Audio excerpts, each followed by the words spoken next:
شمس صدا طلا بود صدای ناب گیلان.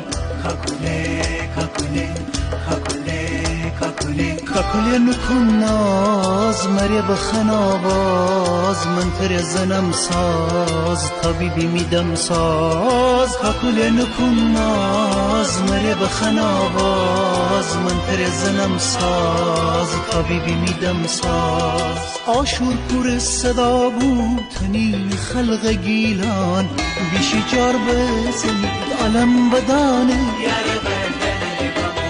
هیچکی میراث را گفتن نتانه.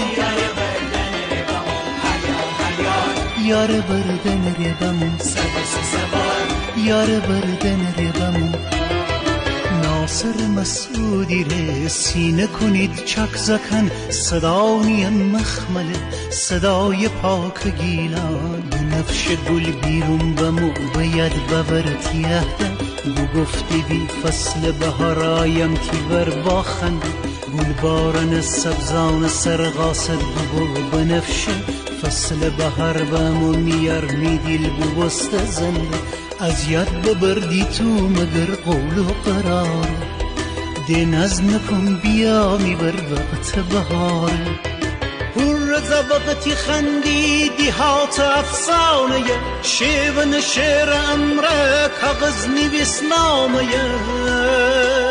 بینویس کاغذ نویس بینویس میبرر من دلیر عرض سلام.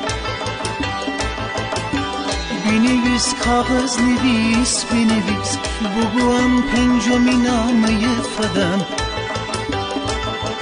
جفردی گب صفا بود رشت قدیمی رشتی اگر بی تو دانی که تو چی داشتی. دیه بکاب تی دنبال سر تارامسه تر پیدانو کدم برر یک رشتی. ای خخور یک رشتی ای قدیمی رشتی ای قدیمی رشتی.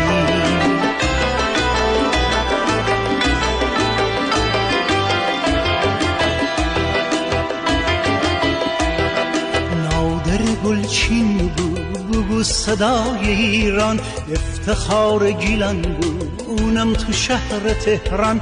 میگیل میاره خست میاره خست میاره خست میار مرا نخست منم چی بستی منم چی بستی. میگیل میاره خست میاره خست میاره خستی میار مرا نخستی منم چی بستی منم چی بستی. خدا دنه چی خوب بود وجور شعر و ترانه راستی راستی چی خوبه روحانگیز ترانه. یاد کی تره بارانم میان باغم متشم دارانم میان خندی تو مری شعر و ترانه راستی قشنگ بود همه زمانه.